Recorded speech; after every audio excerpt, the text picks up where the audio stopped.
Now, you mentioned that the brothers are not have not typically worked with well-known stars in their films. They also have their own very particular methods of making a film. And can you talk a little bit about sort of entering into their process and the rehearsal process and then actually what the shooting of the film was like compared to other films that you've worked on?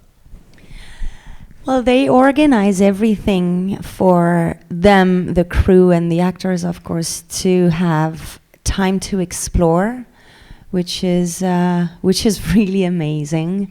I've done very low budget movies, which doesn't allow you to have time to rehearse or even to have time to shoot the way the director wants to shoot. I mean, the director has a vision and then he has the money and it doesn't fit, so he has to reinvent his vision of the story because of no time, no money and no time.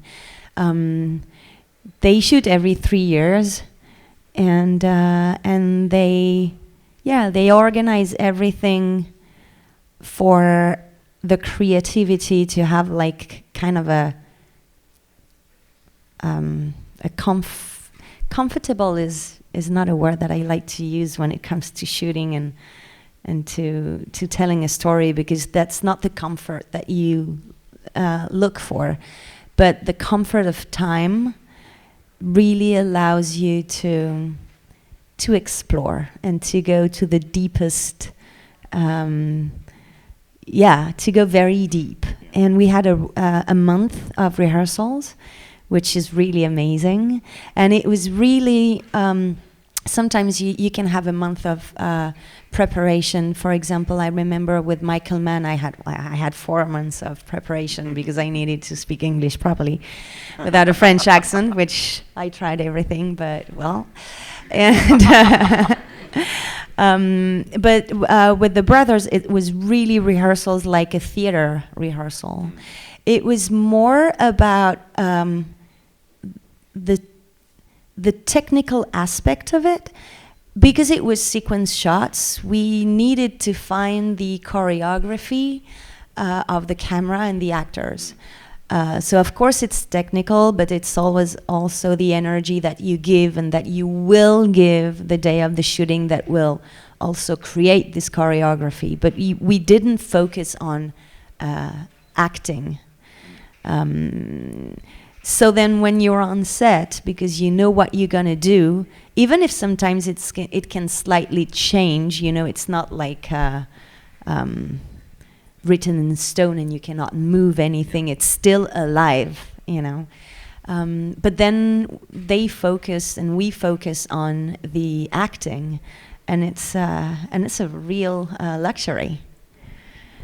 And then I can go on and well, I was going to say after all that rehearsing for a month, then you must just go on the set, and it's very easy. You get it all in one take and move on to the next scene. Yeah, of course. Yeah, that's what you think. But on day 2, we did 56 takes.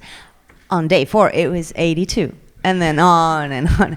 No, because the thing is, usually when you think, oh my God, you do so many takes, the director or the directors must be like crazy or sadomasochistic. No, because sometimes it happens that you have some directors who wants to get something out of you, and he gonna go on and on with many takes. With the Dardenne brothers, I always knew that doing another take was for a reason. I was never like, why would we do so many takes when I'm sure they have already what they need? There was a very strong connection between the brothers and me, and even sometimes we would have done like already 70 takes and I would ask for more.